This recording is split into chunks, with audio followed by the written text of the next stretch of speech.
Alright,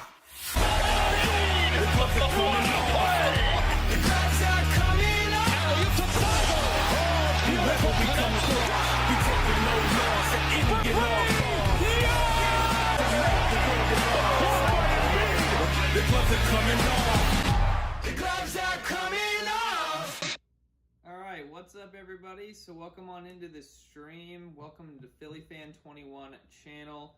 Hope you guys are having a good day. Today we're going to be discussing the Sixers' upcoming playoff matchup with the Toronto Raptors and a lot more. So yeah, it's pretty much what we're going to be doing today. So say what's up in the chat. Please like the stream, subscribe to the stream, subscribe to the channel. So let's just pretty much get into it. So basically, let's start off with the fact that yesterday, Philadelphia 76ers beat the Detroit Pistons without Joel Embiid, James Harden, and got the 4th seed in the Eastern Conference as the Boston Celtics did win, basically meaning that they will be playing the Toronto Raptors in the first round of the playoffs. Now, this is going to be actually a really tough matchup for the Sixers, and I think I want to put a lot of it on coaching, which I'm going to be talking more about Doc Rivers in this stream, but I guarantee you this series goes at least 6 or 7 games just because of the fact that they have Nick Nurse and we have Doc Rivers. Coaching is going to win the Raptors at least 1 or 2 games in this series. Cool intro. What's up, bro? What's up, Les Galaxy? I appreciate it, man. But I think that the Sixers, this is going to be a tough matchup for them. I mean, in the regular season, you see the Raptors went 3-1 against the Sixers, obviously. And the Sixers tend to struggle with the Raptors, especially Joel Embiid. He's actually been pretty good against them this year, but this is probably the team I would say he struggles most against, again, because Nick Nurse just formed such great game plans to be able to slow him down. They don't have the defenders that they used to. Like, for example, back in 2019 when they played them in the playoffs, they had Serge Ibaka, they had Marc Gasol, they had guys like that were able to, make it more tough on Joel Embiid. And Joel Embiid's gotten a lot better, so I don't expect him to be slowed down nearly to the degree he was in that 2019 playoff series. I think he's going to be by far the best player in this series. However, a lot of the other things matter. It's not just Joel Embiid versus the Toronto Raptors. So let me know your guys' thoughts. We're going to keep talking about this. What is going on, everybody? So what's up, Big Play Sile? Go Lakers. That's tough, bro. That is tough, man. Rest in peace to the Los Angeles Lakers. Quite possibly the most disappointing team of all time, or one of the most disappointing teams of all time. I mean, you talk about a team that has, 4 future Hall of Famers on it? 5? I don't even know. I have no idea. But that's pretty sad. I mean, I'm sorry about your season, man. Big fan of your work, man. You're one of the best doing it right now. I appreciate it, man, though. Hey, good luck to the Lakers next year. We'll see what they do. Russell Westbrook definitely gone. We'll see what happens. But, yeah, so going into this playoff series, there's a lot of things that matter. I already mentioned coaching. James Harden's play is another one. He's been struggling recently, as we know as Sixers fans.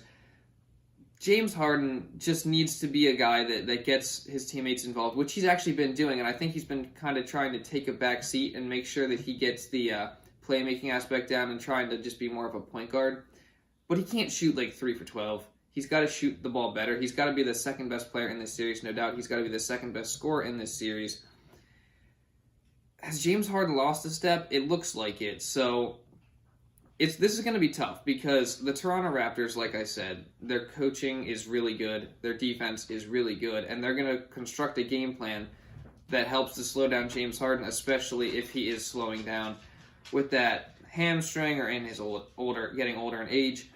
Whatever it is, they're going to try to slow him down. So he's just going to be able to need to, fight through it and be able to score, even through the tough defense of the Toronto Raptors. So we're going to see what happens with that. Another problem with the Raptors is the rebounding. They tend to out-rebound us every time we play them, especially they get a ton of offensive rebounds because they have young athletic guys on their team, which we don't really have very many of. So that's going to be tough, and that's going to be something the Sixers need to clean up if they're going to win this series. But, I mean, I'm not going to try to base a playoff series like some of the Raptors fans are thinking they're going to come in here and just beat the Sixers easily just because they went 3-1 in the regular season against us, and especially the last game, they played really well. But anything can happen in a regular season game, and in the playoffs, again, it's completely different. So, yeah, what are you guys' thoughts on that? What are you guys' thoughts on Sixers versus Raptors? Appreciate you guys being in here. Like the stream, subscribe to the channel. Yeah. Oh, man. I've never done a stream where I actually just sit and, like, straight talk for, like, the entire time with, like, just the things on my mind. So, bear with me for this stream, but I'm going to do my best here. So, something else. Doc Rivers and Paul Reed. Those are two people I want to talk about, and they correlate directly to each other because Doc Rivers finally in the last 3 games of the regular season has played Paul Reed. However, are we going to see Paul Reed in the playoffs? I'm not sure. I'm just not 100% sure. And that's because of the fact that yesterday, during his post-game press conference, Doc Rivers came out and the reporters asked him questions about Paul Reed and whether he was going to be the backup center in the playoffs. And he was super, like, confrontational in giving his answers. He was talking down to the media members and just being super condescending. Like, one example, he's like, we're not going to go on a Paul Reed celebration tour. We're trying to win a championship. So you don't want to give credit to the guy that just dropped a career high in points, 25 points. He had 4 steals. He's been 1,000 times more productive than any of the other backup centers currently on the roster, but you don't want to give him any credit just because I feel like he knows he's wrong. He sounded irritated that Paul Reed played well, and it's a little frustrating. I'm very scared of Pascal. He'll absolutely destroy Toby, in my opinion. That's tough, because I don't know if Toby's going to be the one guarding Pascal in the series. We're going to see. It depends on the lineups that the Toronto Raptors run, because we'll see. I mean, they could run like Achua, They could run like Achua at center or Siakam at the 4, but they also sometimes will probably play Siakam at the 5, so we'll end up seeing what they do there. But, I mean, if Siakam's playing the 5, Toby's not going to be guarding him.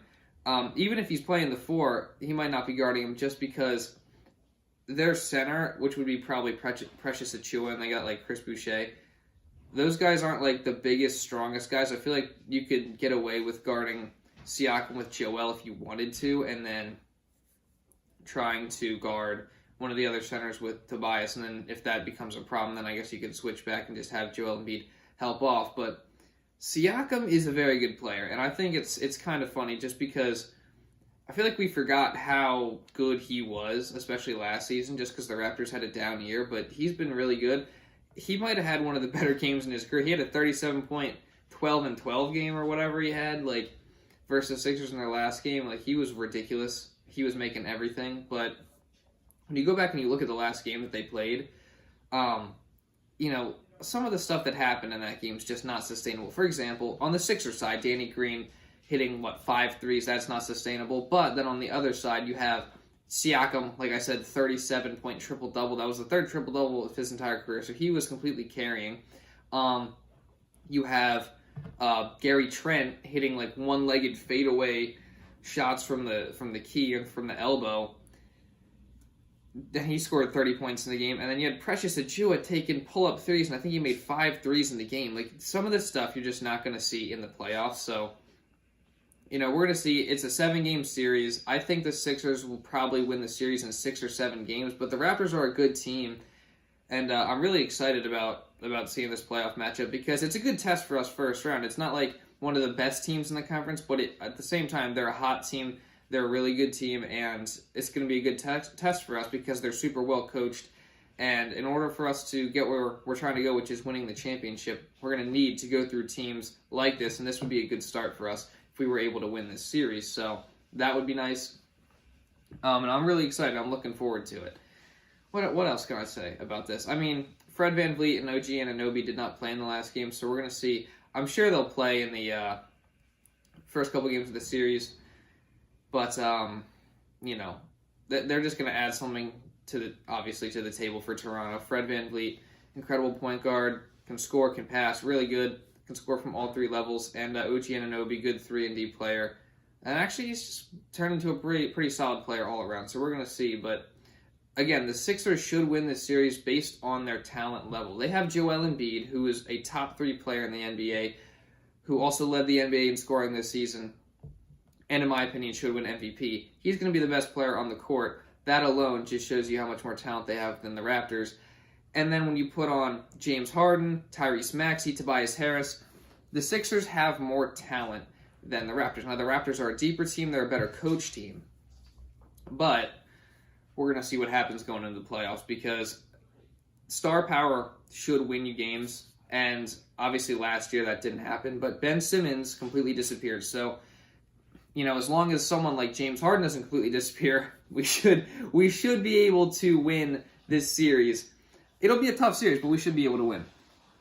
All that true about Pascal and the centers really hoping Embiid can guard him. Yeah, I remember last series they played against Toronto in 2019. Obviously, we know how that ended, but the Sixers ended up guarding Siakam with Embiid. And I think they had Tobias guarding Gasol. And, Siakam still got his points, but, I think it definitely worked to a degree. And, obviously, they're not the same team as 2019. Like, the Sixers team is not the same team. The Raptors team is not the same team. We should be able to get our revenge here in this playoff series. So, what else should I talk about here about the Sixers? Let's talk about Joel Embiid and his incredible season that he had. First of all, he led the NBA in scoring, which is the first time a center has led the NBA scoring since Shaquille O'Neal. He averaged 30.6 points per game, which is the first time a center has averaged 30 points per game since, I believe, Moses Malone in 82-83, which I believe he also won the MVP that season. So, will we see some correlation there? Hopefully. But Embiid had a completely historic and dominant season, and I think we need to appreciate...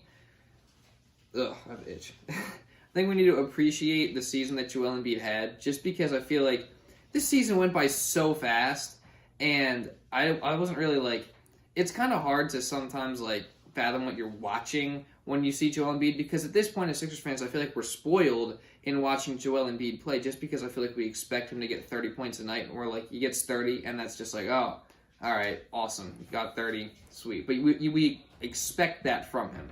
You're not supposed to expect 30 points per game from a player while also being one of the better defenders in the entire NBA at the same time and completely carrying a team for more than half a season. Joel Embiid had to come into this season without his second best player, who was whining and being a baby and refusing to come back and play for the team.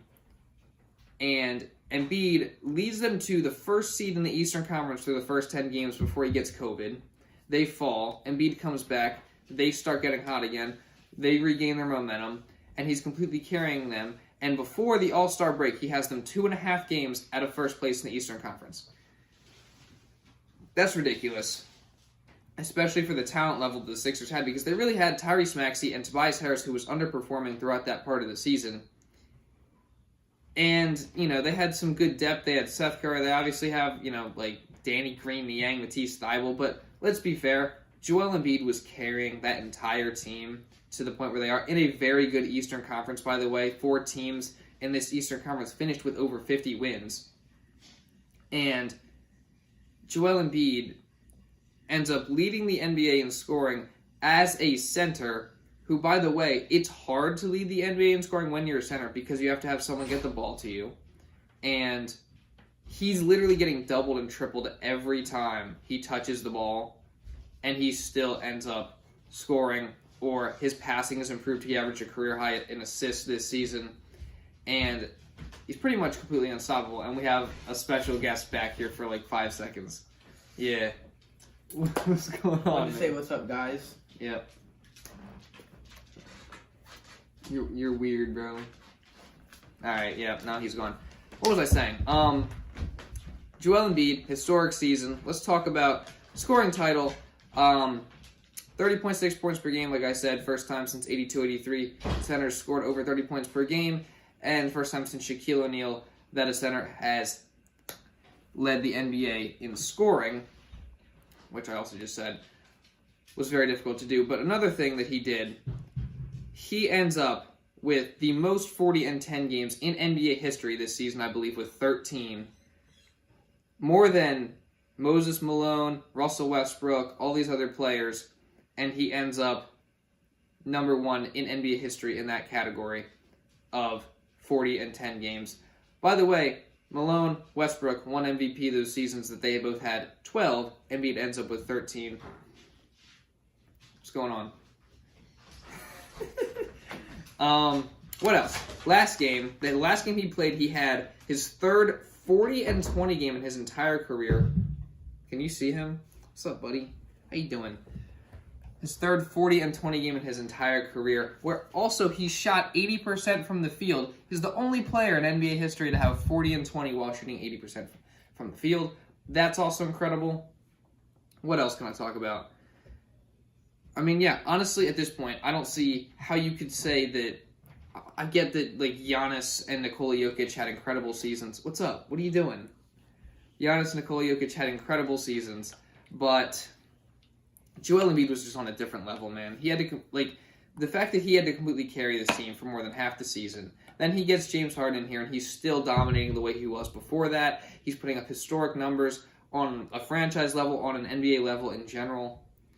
One of the best offensive and defensive players in the entire league. And honestly, you can't make an argument, and there's still people that hate on him. Like, there was people throughout this last week, which he earned Eastern Conference Player of the Week, by the way. There was people throughout this last week that I saw, like, on comments and, like, Bleacher Report on Instagram, like, saying he was stat padding. Like, what? Can you give the guy a break? Like, he literally comes out here, and he just plays his heart out, and he gives 100% effort, like, every single game. And he plays, he's just incredible. He's evolved and developed so much as a player to this point, and you're still going to be hating on the guy. Like, people are giving him hate because he said he doesn't know what he has to do to win the MVP. People are giving him hate for saying that he wants, like, to win MVP, or that he thinks he deserves the MVP. Like, you're just nitpicking at that point. I don't understand it. I feel like he gets so much unnecessary hate. So that's something. I appreciate you guys being in here. If you haven't already liked the stream, subscribe to the channel. We do Sixers videos, we do Eagles videos. Sixers hype video coming soon, hopefully by tomorrow. I'm almost done that. I've been working on it for like the past week, and it's been it's always difficult making those videos because I put a lot of pressure on myself to make them really, really good, and if they're not really good, then I'm disappointed. So stay tuned for that. This is going to be a really good video. I can guarantee you that. I've been working on it for a while, so hopefully you're ready for that. I'm excited about this Sixers versus Toronto Raptors first-round series for all the reasons I just said before I was talking about Joel Embiid and his amazing season. But even more so, I want revenge for that 2019 year when Kawhi just absolutely, owns real estate in my head now for that one shot that he hit at the end of the game and dropping 40 points per game during that series, whatever he did, playing insane. But I also have a friend who's a Raptors fan, so, it'd be good to get him back a little bit. Also, I might be going to Game 1, so that would be pretty awesome. If I go to Game 1, I'm going to try to vlog it, and we will see what happens in that game. I'm nervous that in Game 1, the Sixers are going to come out and be completely unprepared because Doc Rivers is going to have them ready to play this team, and Nick Nurse is definitely going to have his guys ready. But I still want to go to Game 1. I'm excited. So hopefully that ends up happening. It should at this point, but yeah. So I feel he should be MVP because Jokic is a 6 seed and Giannis still has voters fatigue. If Giannis has no voter fatigue, he went instant MVP, no doubt. I think Jokic should win if he was a higher seed. Here's the thing about Jokic, and a lot of Jokic fans and people that think he should get the MVP base it off of advanced stats, which I'm not gonna sit here and say advanced stats mean absolutely nothing and are completely irrelevant, because obviously they mean something. You have to, they're not just there for no reason. But at the same time, if you look at what some of these advanced stats are, they're these ridiculous algorithms that's box plus minus divided minus parenthesis -2 times I don't even know. It's a bunch of ridiculous math, and it's a huge equation. So that's a lot of his argument. He's obviously played amazing, but they are the 6 seed, like you said, which I agree with. And I think Embiid's a better defender than him. And here's the thing: I get that the MVP is not who's better award. I get it's who's deserved the most valuable player of that season. But Embiid right now has the worst bench in the league, so there's that. And the other thing about it is that, what was I going to say? Embiid's just a better defender, but I think he's a better scorer than Jokic. Jokic scores a lot of the time off of, like, actions and plays that run for him, and he's amazing running the fast break, by the way. Like, he's the best passing center I've ever seen. But at the same time, like in the playoffs, he's going to get exposed by more athletic bigs. Like you saw it in 2020 in the bubble versus the Lakers. He got exposed versus Anthony Davis, and they ended up losing that series in 5 games. Now, I know that the MVP was not based off that, but you have to at least think about that. Jokic won last year. People are still out here saying he's the most disrespected MVP of all time, and that like he's still underrated. How are you going to say he's disrespected and underrated when he freaking won the MVP and he's now technically the favorite to win it again, and you're going to say he's disrespected and underrated? At a certain point, when is underrated turn into slightly overrated because you keep saying he's underrated, even though he's about to win? He might actually win his 2nd straight MVP, and he's still underrated, disrespected. Doesn't make any sense to me. But Embiid, Jokic 101, I'm taking Embiid any day. And people are going to look at that Embiid versus Jokic matchup versus the Sixers and Nuggets where the Nuggets won. People aren't going to talk about the fact that Embiid completely outplayed Jokic, and Jokic did most of his damage when Embiid was on the bench. Like, I think when Jokic was guarded by Embiid, he was held to 3 for 10 with like 4 turnovers. That's something you have to think about. But the Nuggets ended up winning that game, and that's all people see. They don't see that Bones Highland hit like 4 threes in the 4th quarter, and the bench completely carried them through that win, and they went on their stretch to win the game when Jokic was on the bench. They don't see that. They just see the win. Same thing with Giannis. Giannis outplayed Embiid. Well, what people won't look at is the game before that, when Embiid outplayed Giannis, dropped 40, and beat the Bucks in Milwaukee without James Harden even playing. People aren't going to look at that because recency bias. And Giannis and Embiid have pretty similar numbers, and Giannis, obviously, they finished with the higher seed, but did they finish with the same record as the Sixers, or was it like half game? I don't know. But either way, super close. Giannis won it a couple years ago, and he won it back-to-back. This is Embiid's turn to win it. And at this point, he led the league in scoring. He's a center doing it, and it's just completely... It's so impressive to watch, and we need to really appreciate what we're seeing with Joel Embiid this season. But, yeah, there is my MVP case for Joel Embiid. What else can I talk about here? Yeah, we win that Nuggets game. Bones Highland didn't become prime Damon. Exactly, he hit like 4 threes. One was like super deep. Like, this dude just couldn't miss. So, I mean, I don't know. So, someone else I can talk about is Matisse Thybulle. Let's see. So, Matisse Thybulle obviously cannot play in games 3, 4, and 6 of this upcoming playoff series versus the Toronto Raptors because of his... Can I say this on stream? We're going to say vaccine status. Yeah, so he came out and explained himself yesterday, and basically he said he grew up in a holistic household where they were raised with alternative forms of medicine like Chinese medicine, and he feels like he's able to remedy things, using that. And obviously, his mom is no longer alive, so rest in peace to her. So the way he was brought up and, maybe him honoring his mother who,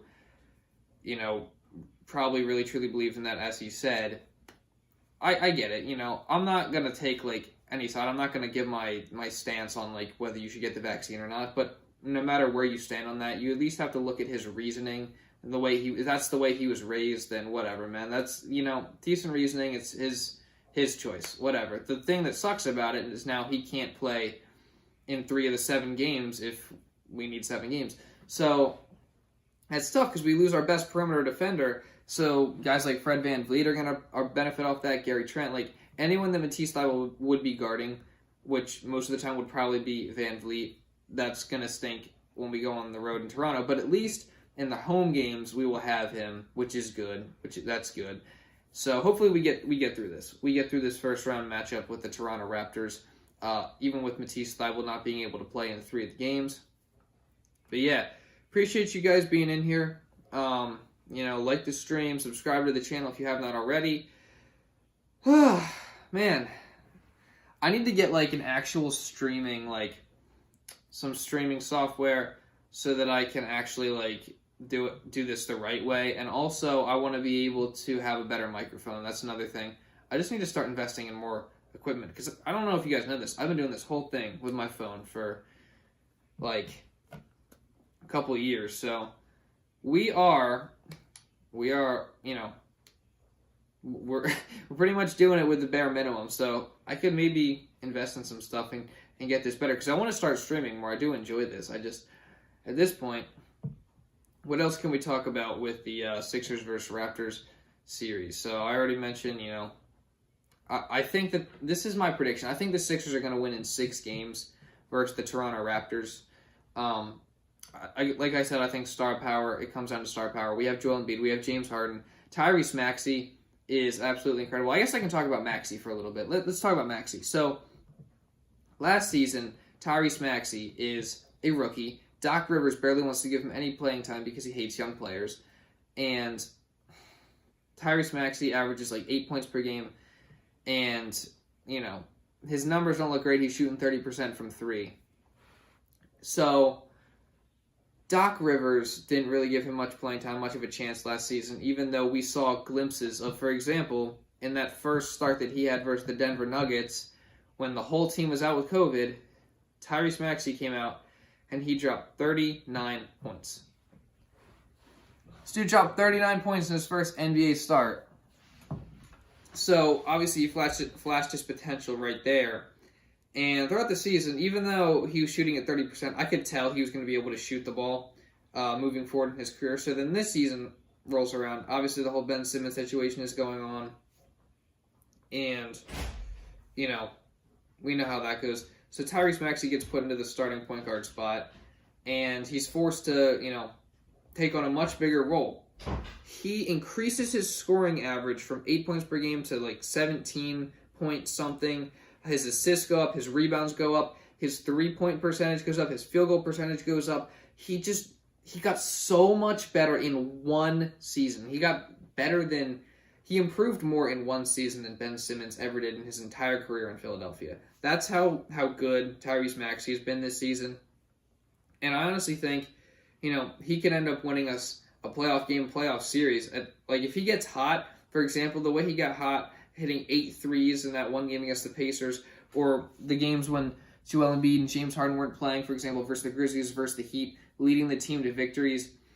He's just not afraid of anything. In the fourth quarter of those games, he was absolutely incredible, and he led the Sixers to the win in both those games. So, even last year in Game 6 versus the Atlanta Hawks, when the Sixers needed to get a win or they were going to lose, he comes out, 16 points. I think he hit a couple threes.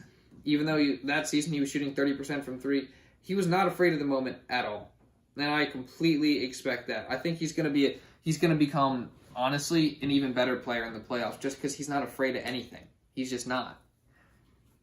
I don't know who's a bigger factor, Maxey or Tobias, but I remember against the Hawks, Maxey being omega clutch. So honestly, I think he's a player. I completely agree with you. That's what I was just saying. I think, you know, Max is going to come out. He's going to have a really good series. Like, if we get to, like, a game 6 or 7 and we need a big performance from somebody, like, say, Joel Embiid struggling in a game or James Harden struggling, I think Maxey can give you that big performance that you need to help win a game when not everyone's playing well. I mean, let's just think about the fact that he was a 30% three-point shooter a year ago. He was a 29% three-point shooter in college. This season, he comes out, he shot 43.6% from 3, which was 3rd in the entire NBA. That's ridiculous. That's actually insane. For him to make a 13% improvement in 1 year shows he's been able to shoot this whole time. He just put in the work. He had the mechanics there.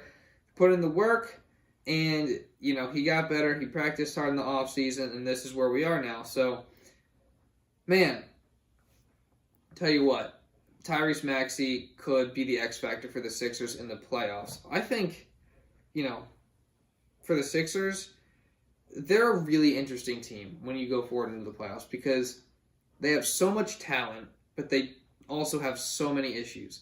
I feel like they can either lose in the first round, because my My opinion is they're going to win this first round series, but I'm not going to completely roll out the fact that they could come out and completely disappoint and lose in the first round. They could lose in the first round, or they could honestly win the NBA championship, depending on how everyone plays. So, big play Maxey, yes sir. Dude, Maxey, I'm telling you, there's going to be a game when Maxey ends up taking over and we win the game because of Tyrese Maxey. But, what was I talking about? Oh, yeah. So say, James Harden, for the first, 5 games or so with the Sixers, he looked like prime James Harden. He looked so good. He looked so good with the Sixers. The fit looked amazing. Say we get that for a whole series, we're gonna, that's an easy win for us. But say we get James Harden of the last 10 games, then we got a problem. Because then it forces other people to step up and your second best player is not playing up to par. So it really depends on how certain things go. That's just one example. Another example, Doc Rivers coaching some of these rotations, whether he's going to play Paul Reed or Paul Reed or DeAndre Jordan, excuse me. He got to play Paul Reed, man. And he got so short with reporters yesterday talking about this. He was talking down to the reporters like they were children. He was sitting up here acting like he was Greg Popovich, acting like he was the greatest coach to ever coach in any sport ever. He was sitting there talking to these reporters. First of all, a reporter has a right to ask a question. It wasn't even a bad question. It was what was the question that he asked? It's with Paul Reed playing so well in these last few games, is he going to get the minutes in the playoffs? And he was like, okay, guys. Hold on, let me see. I'm not going to try to do this voice. He's like, okay, guys, let me say this slowly in case you don't understand. Okay. So, with smaller teams, we might go with Paul Reed. But with bigger teams, we're going to go with DeAndre Jordan because of the matchup problems it presents, and Paul Reed could get into foul trouble. Even though DeAndre Jordan can't guard out on the perimeter at all. Every time Paul Reed gets in the game, he makes an impact in some way, and he hustles. He's got heart. He tries as hard as he possibly can. He's athletic. He's younger. And he's hungry. And I don't understand how you wouldn't play that over a guy like DeAndre Jordan, who's clearly washed. No disrespect to DeAndre. He's clearly washed. And say, for example, you play the Milwaukee Bucks at some point in the playoffs. They have a bigger center and they have Giannis. So they have 2 big guys on the floor. They have Giannis, Brook Lopez. So you're going to play DeAndre Jordan in that series according to Doc Rivers' logic. Guess what? Brook Lopez is out on the perimeter most of the time. A lot of the time, Brook Lopez is out on the perimeter. You seriously expect DeAndre Jordan to be able to guard that out on the perimeter? No. And I don't understand sometimes. And he's out here we have a whole coaching staff that watches every game, and we dissect the film. So I think we know a little bit more than you. Just because you're not an NBA coach doesn't mean you're not allowed to have an opinion or ask a question. He talks down to these people like they're children, and he's I don't even know what he's so just I don't know. He thinks so highly of himself, and he's just not he's not as good of a coach as he thinks he is. No offense, Doc. He's not as good of a coach as he thinks he is. And it's kind of ridiculous the way he sees himself to be able to talk to people, to be able to talk down to these reporters like that. I don't understand it. Crazy. Oh my goodness. Hopefully we don't mess up to the Raptors again. Yeah. Honestly, dude, that Raptors series, that's still, every time I make a hype video, I have to relive that same play over and over and over again. And it was probably one of the most traumatizing moments of my entire childhood, to be honest with you. That Kawhi shot going in, that was so sad. I legitimately thought that was the Sixers' year to win the championship, and that shot, I literally remember sitting in this exact room, standing probably 5 feet to my 10 o'clock here. And I was looking at the TV, and Kawhi shoots that. Joel Embiid is all over him. Shot goes up. I'm like, no way that goes in. Because it was good defense. No way that shot goes in. Hits the rim. I'm like, sweet. Overtime. See what happens. Bounces up, bounces on the other side. Okay. Still think we're fine. Bounces again. Oh, crap. This is going in, isn't it? Bounces again, goes in. So sad. One of the saddest memories of my childhood, without a doubt. So depressing. I remember going to school the next day and literally reciting the same rant like 15 different times to 15 different people. It was so sad, so depressing. And I want revenge for this year. I mean, we got him in the first round, so let's see what happens. We gotta win this series. Oh man. I have the Sixers for $1,600 if they win the championship.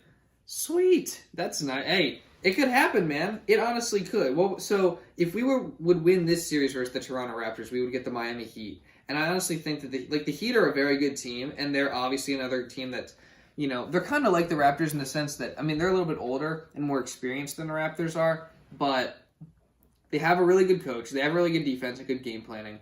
Their talent probably isn't the best compared to all these other teams, but they're just coached really well and they play hard. And they got the 1 seed in the East, so they're no joke. But I think, I don't think they're the best team in the East by any means, even if they're the 1 seed. And I think the Sixers could win that series and go to the conference finals. It's then just a matter of who they would play, whether that's the Celtics, the Nets, the Bucks, whoever it is.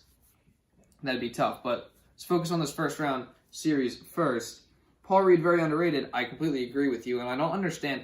This is what I don't get about Doc Rivers is how, him being the coach of the 76ers is the one person in Philadelphia that doesn't see that DeAndre Jordan is completely cooked. And, he can't play anymore. He can't play on an NBA court. There'll be some times when he'll be having a decent game and he's catching lobs and doing stuff. But, he's just too slow. He can't guard it on the perimeter anymore. Paul Reed's a far better rebounder than him. He's more athletic at this point. He hustles. He's faster.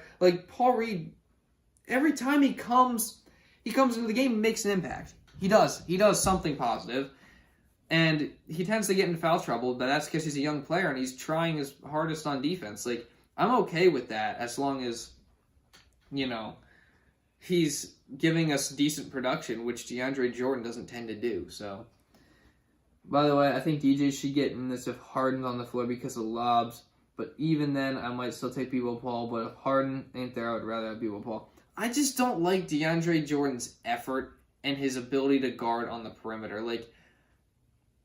If you watch, there will be possessions when you look at DeAndre Jordan, and it'll just be what are you actually doing? What are you doing? There was one, I think it was versus was it versus the Nuggets or the Heat? I can't remember. I remember doing a reaction video to it, and I paused it right when there was literally, I think it was versus the Heat, where there was a rebound that bounced out, and it was right in front of him, and Bam was over here, and DeAndre Jordan's right here, and he just had to go out, walk over to it, and pick it up.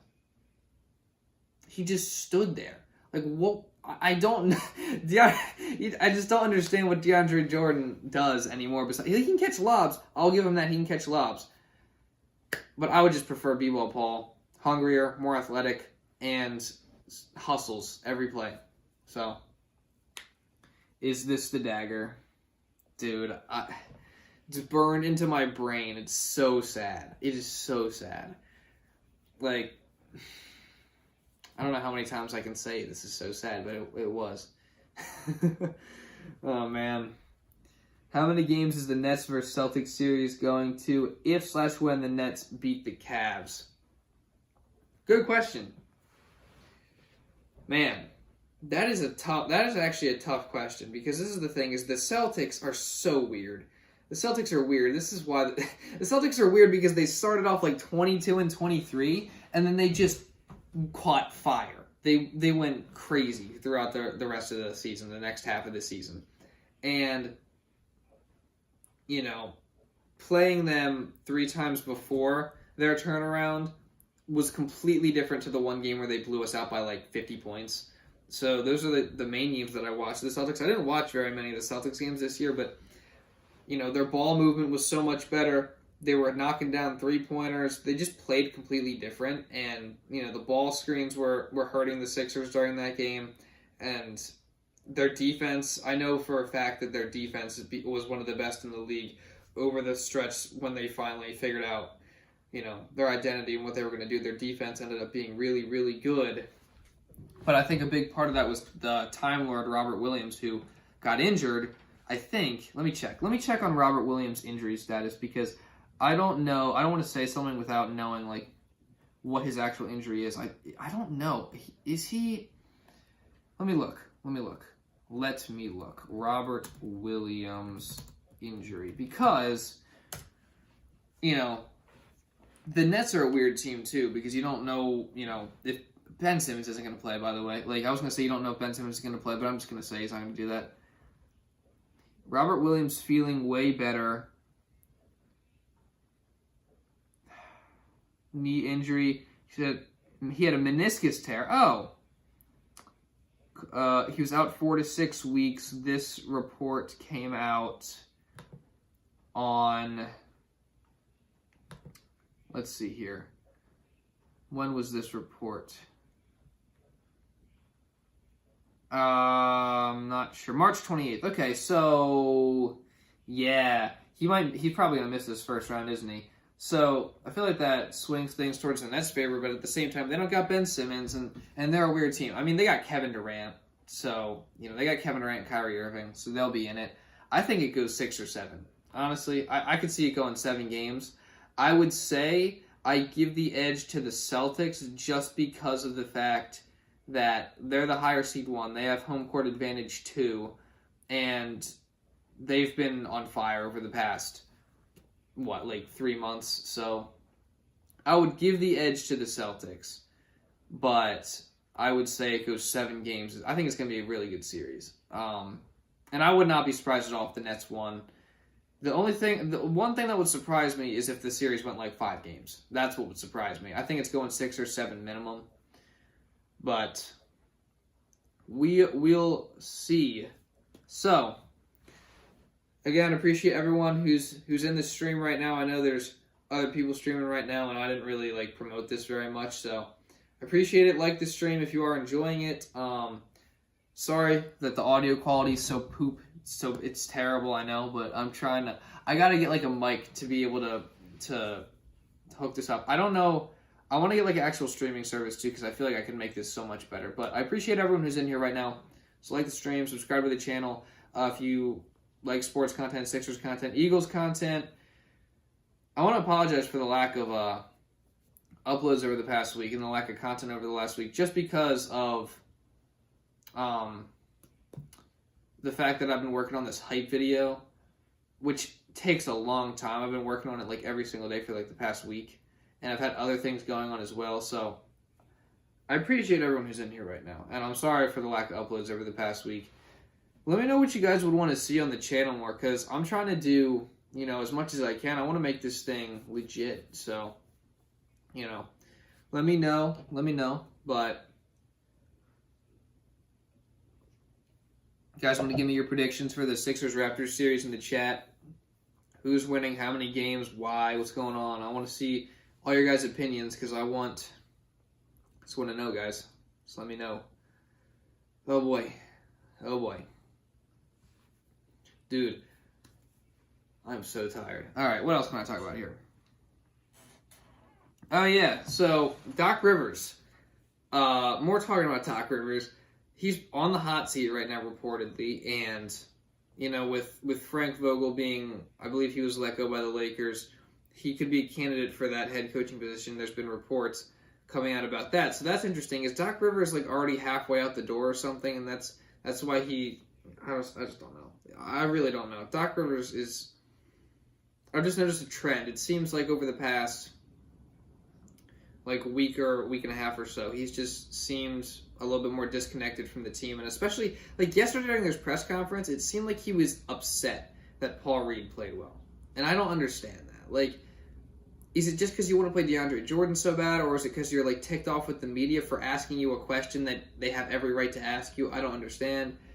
I don't get it. I really don't get it at all. Doc, and I just don't get how he comes out and he literally said we're not going on a Paul Reed celebration tour. you want to give your young player confidence, right? That's not the way to do it by coming out publicly and saying things like that. I just don't understand. I don't get it. I really don't get it. I don't. Oh boy. I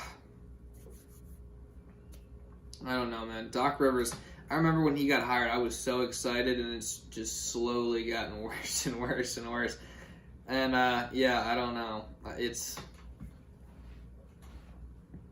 And Doc Rivers is not a horrible coach. It's just his inability to adjust is the thing that's wrong. Like, and the rotations. Like, he has this set opinion that he gets locked onto, or like a mindset that he holds onto, and he refuses to change his opinion because he thinks he's just smarter than everybody else, and he's really not, and that's the problem. He's just so stubborn. That is Doc Rivers' problem. Like, he got his 100th win as the Sixers coach yesterday when they beat the Pistons. So obviously he's been winning when he's here, but against good teams, and especially going into the playoffs, he needs to be able to adjust and be able to see what he's doing wrong and fix it, and he doesn't do that. And that's one of the problems. Like, last year, people forget, when they lost to the Atlanta Hawks in 7 games, Ben Simmons was definitely the main problem with that team. Him not taking a shot in the fourth quarter of 5 of the 7 games, the last 4 games. All that stuff, him passing up a wide-open dunk with Trae Young guarding him, all that. He was the biggest problem with the Sixers' loss, obviously, but second was Doc Rivers. And people tend to forget that because first of all, game 1, it didn't look like the Sixers were ready to come in and play that first game. They weren't prepared. So then game 2, game 3 go by, and then game 4, they're up 18 points. They're up 18 points. I believe in the second half, they were up 18 points, and they blow the lead, okay? First of all, that's pretty horrible, especially in one playoff game to blow a lead that big. But you would think that in the next game you come back and you learn from your mistakes and you adjust. Because when the other team adjusts to you and what you're doing, you have to then make counter adjustments to adjust to the adjustment. So therefore, you're still doing just as good as you were before, and that's why you got the lead. In Game 5, they come out. 25-point lead. They're doing great. Literally end of third and fourth quarter. They start giving up the lead. Hawks make their way back in, and they somehow end up blowing a 25-point lead in Game 5 of the playoffs in Philadelphia in a pivotal game where the series was tied 2-2. 80% of the time, when a series is tied 2-2, and the winner of Game 5 goes on to win the series 80% of the time. Important game on your home court. One game after you blew an 18-point lead and you blow a 25-point lead. How does that happen? You can't allow that to happen. And that's a lot of it is on coaching. A lot of it is on lack of adjustments. I blame most of that on Doc Rivers, if I'm honest with you. Now, Ben Simmons in that game was horrible. I guarantee, I don't even know what the exact stats were, but I bet you he scored under 10 points. So, he was bad, but Doc Rivers didn't adjust to what the Hawks did and allowed them back in the game. Game 6, they end up winning because Tyrese Maxey came up big in that series, and credit to Doc for actually putting him in because, you never know what Doc was going to do. And especially with young players, Tyrese Maxey was a rookie. I don't know how highly he thought of him last season, so there's that. And then Game 7, that was a close battle the whole way through, and they ended up letting Kevin Huerter go off for like 30 points because Seth Curry can't guard a fly. So at least he's not on the team anymore. He was a great player for us, but he cannot defend anybody, so there's that. And Kevin Huerter just abused that matchup the whole game, and that ended up costing the Sixers. And obviously the Ben Simmons passed up wide open dunk. But Doc Rivers would be culprit number 2, and I swear if he does it again, I'm going to lose my mind. If the Sixers don't make it to the finals, or at least have if they have a really good run in the Eastern Conference Finals, but if they don't do that, he's gone. He's gone. 100%, Doc Rivers is gone. And I wouldn't be upset about it, but I would be worried they would hire Mike D'Antoni, and I don't know. Mike D'Antoni's a weird coach to me because I don't know how much the style of play he runs translates to the playoffs. I just don't know. But we'll see. We'll cross that bridge when we get to it. Right now we got Doc Rivers, and those were my thoughts on him, just in general. But yeah, I appreciate everyone in here. Man. Ooh, I'm tired. How long have we been live? Almost an hour already, guys. All right. So, probably when we hit an hour, I'm gonna start calling it. I might call it a little bit, but I appreciate everyone in here. Like the stream if you haven't already. Subscribe to the channel. And road to 3K right now. So, sitting good. Make sure you guys tune into my Sixers hype video, most likely being uploaded tomorrow. If not tomorrow, then Wednesday. And it's gonna be great. It's gonna be great. And hopefully the Sixers on this playoff run versus the Toronto Raptors, starting out, will be good. So, yeah. Sixers Raptors round 1, starting Saturday at 6 p.m. Hopefully I'll be going to game 1. That's the plan as of now. Hopefully that doesn't change. But like I said, in case you weren't here before, I think this series is going 6 or 7 games. I think the Sixers are going to win it in 6 games. But, I think the Raptors will definitely get a couple games, probably because of the coaching of Nick Nurse. He's going to be able to outcoach Doc Rivers. Their defense is great. Their defensive game plan is great. They throw a bunch of different stuff at you, and, sorry, I'm a little distracted right now. Was that loud? Yeah, that was really loud. Yeah. Joel Embiid's going to be the best player on the floor in that series, but it's going to come down to star power versus athleticism and defensive and coaching strategy. We got the star power. We got Joel Embiid. We got James Harden. We got Tyrese Maxey. They obviously have some good players as well, but they're definitely outmatched on paper. But they're definitely also a more well-coached team, better defensive team than the Sixers. And they're going to throw 2-3 defenders at Joel Embiid every single time, because that is going to be Nick Nurse's strategy heading in. That's typically what he does. He was able to slow Joel Embiid down in the playoffs a couple years ago. One, Joel Embiid was dealing with some injuries there, and also I think he had a stomach problem, if I remember correctly, but he also was not the same player as he is now. He's a much more complete, well-rounded, just better overall player now. Tyler, can you not do that? Do what? I can hear that. Yeah. All right, but yeah, like I said, I think the Sixers got it in 6 games, just based on star power of Joel Embiid and James Harden. But it's going to have to be most likely in spite of the coaching, because Nick Nurse is going to dominate that coaching matchup. Yeah, appreciate everyone who's in here. Like the stream. Subscribe to the channel if you are new. We do Sixers content, Eagles content all the time. Sixers hype video coming within the next day or so. And yeah, guys. I think hopefully the role players are able to step up for the Sixers. We're going to need Tobias. I haven't even talked about Tobias Harris. Let me do that real quick.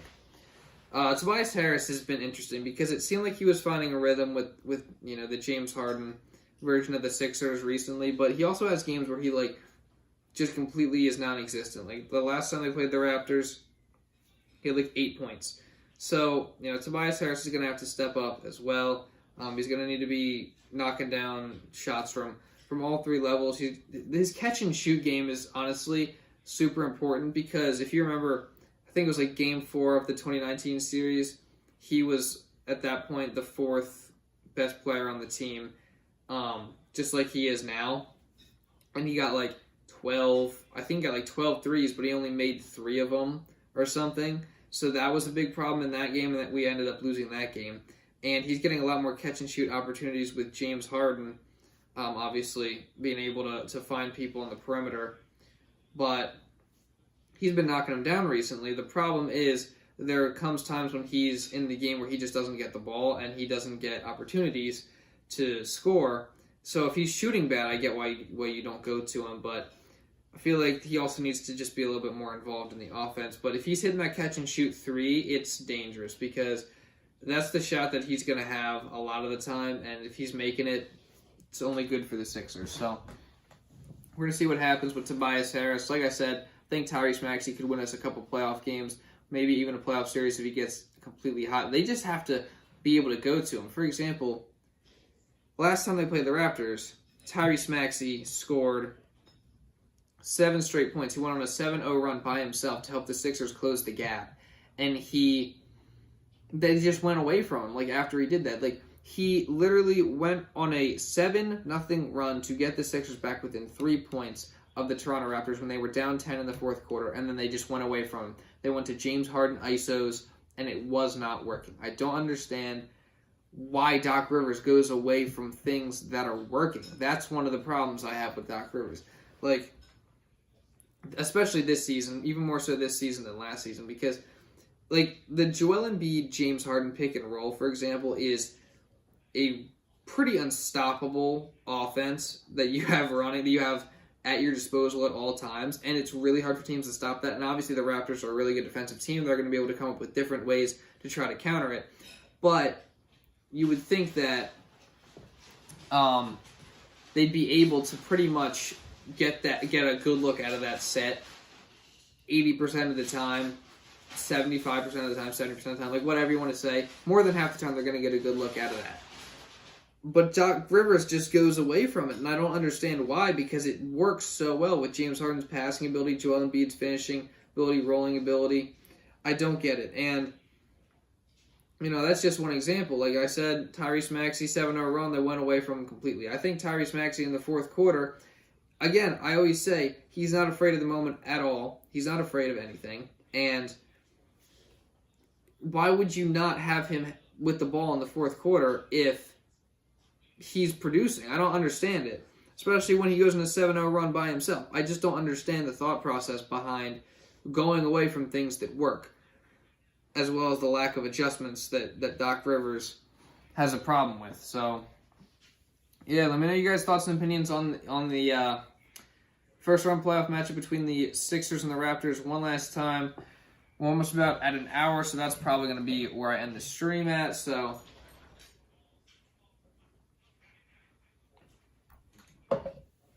you know, if you haven't already, like the stream. I appreciate you guys being in here. Just listen to me talk for about an hour straight, just rambling.